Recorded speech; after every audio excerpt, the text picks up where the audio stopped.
Oh, Well, freedom for me, ang ganda ng definition ni Morgan Housel, no? To freedom to do what you want, when you want it, to who you want, 'di ba? And then without any worrying, no, living without fear, no, living freely, ika nga.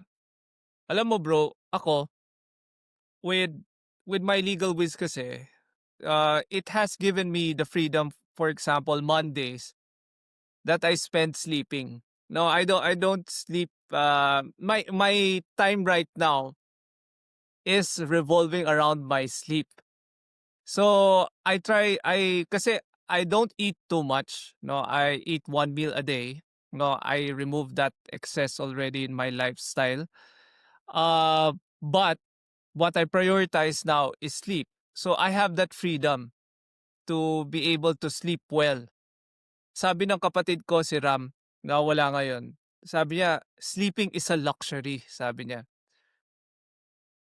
Nahihirapan siya to sleep well kasi nga he has a family and he works. So sabi ko, that is very important that you'll be able to achieve that kind of level of freedom that during a Monday, you can choose to sleep and not rush with other people. ikaw, Pat, what's your definition of freedom? Well, I think this is a good example. I'm stuck right now in Iloilo, no, because of a storm. And yung ibang, it's so funny because this is the second time na nagkaroon tayo ng typhoon, and sana wag tayong mabash, no. I understand, of course, na not everyone has this freedom. I don't want to sound insensitive to everyone who is like adversely affected by the typhoon. And we But feel bad for it. We feel bad for it. yes, we do. Yeah. Nakakalungkot talaga, like when you see the videos of, people dying literally because of, the floods and the corruption that caused it, no? But it really just built a sense of gratitude talaga for me.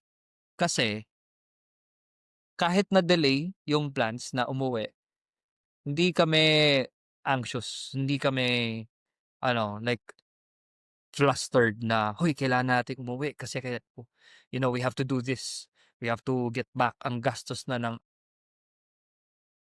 natin." We Mm. don't have that worry because number one, we're living in a unit we own. Kakagaling niyo So ng nasa Hong Kong. kagaling namin Hong Kong. And even if we were stuck in Hong Kong, parang nasa loob lang talaga ng isip ko, buti na lang may black credit card ako na may 2 million na travel insurance. Binanggit pa talaga yung number, no? Pero hindi, the truth of the matter, di pero kasi di ba? Like, I was actually telling myself, sabi ko, sana ma-stuck tayo sa Hong Kong kasi I can finally book, like, the Island Shangri-La. Tapos, i-charge ko na lang sa travel insurance. Alam mo yun? Pero, no, but what I'm saying essentially is, freedom for me is when bad things happen, it does not rock you as much.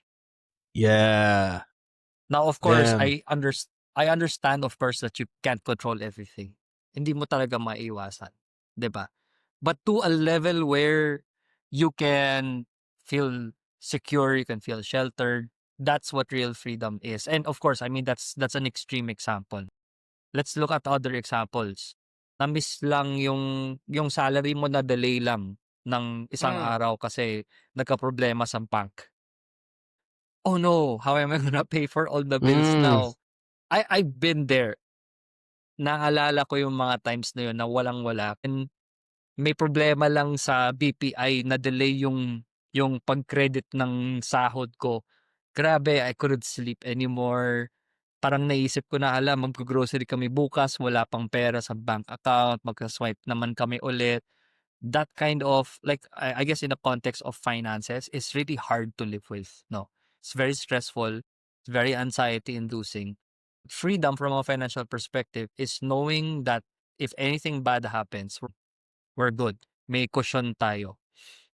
So that's really what matters. And I think the second thing as well, more than just like freedom from, the existential threats of life that are very, very real, uh, is also the freedom to pursue what you really want to do. I remember something that Andrew Tate said na Mm. we must aspire to get out of the matrix. And I think what Mm. Patrick just said is exactly that.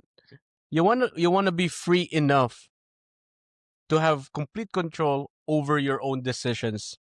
You Mm. know, hindi ka kontrolado ng sahod mo, hindi ka kontrolado ng boss mo, hindi ka kontrolado ng trabaho mo, because you are so free na kahit wala sila, you're fine. Mhm. And that Yes. requires discipline, bro. Discipline when it comes to your financial management, yung mindset mo sa pera. What is your relationship with money? Sabi ni Patrick, he's experienced times where, you know, nade-delay yung sahod sa bank. I know many people who would still ask themselves, pasok na ba yung sahod? Now, if you have Tama. enough savings in the bank and Mm. your money mindset is different, then you will never have to ask yourself, kahit ma-delay ng 2 araw, 3 araw yung pera, you're fine because you have the cushion. You have enough emergency fund. You have enough passive income that can pay for your bills, Something like that. Yeah. Which brings Yeah. us to the Have a- bro. Yes, bro. No, I have a question, bro. No, I Game. want to know your answer. Can someone with less money be more free than someone who is rich? Good Ito, question. I was just about to interject something very important there, no.